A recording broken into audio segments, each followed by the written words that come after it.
छाप बांधो अशा काय करता शिका लगता माता उधर छाप बांधो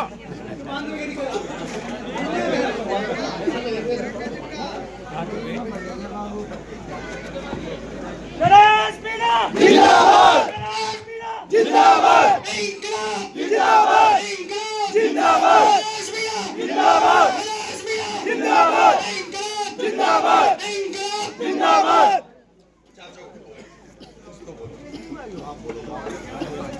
भाइयों, कांग्रेस पार्टी को मैं उनका वोट देता हूँ, बहुत लंबा टाइम हो गया। बीजेपी वालों को भी दिया है। अब अपने साथ में नए चेहरे सामने आए हैं। नरेश भाई जी भाई साहब हैं। इनको तन मन धन लगा के जितावें और ज्यादा से ज्यादा वोट देवें। लो।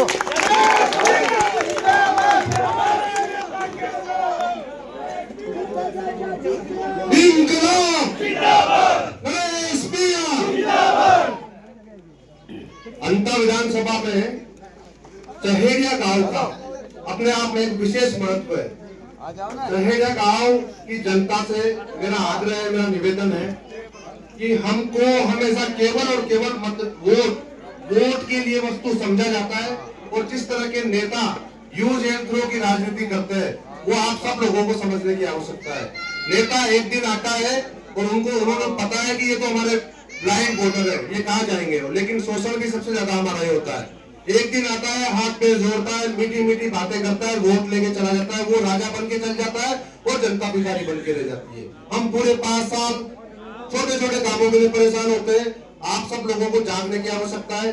पहली बार विकल्प के रूप में एक मजबूत चेहरा, मजबूत दमदार व्यक्तित्व हमारे बीच में आया है।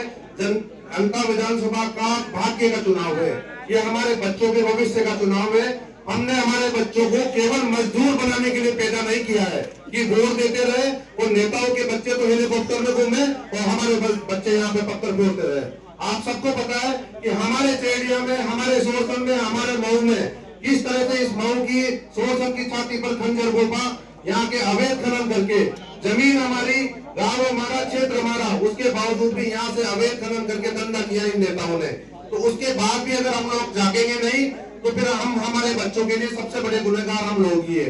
शहर गांव वालों से मेरा यही कहना है कि हमने सब लोगों को वोट दिए हैं, हमेशा आगे बंद करके प्रमोद जैन भाई जैसे भ्रष्टाचारी व्यक्ति को वोट दिया, उसके भ्रष्टाचार में उसने पूरे राजस्थान में क्या नाम कमाया आप सबके सामने।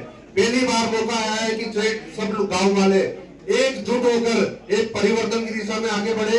आपने 20 महीने पहले भी एक छोटा सा परिवर्तन करके दिखाया, जिसका परिणाम ये हुआ कि ये गाँव वाले बता देंगे कि आपकी कहीं न कहीं मदद हुई है।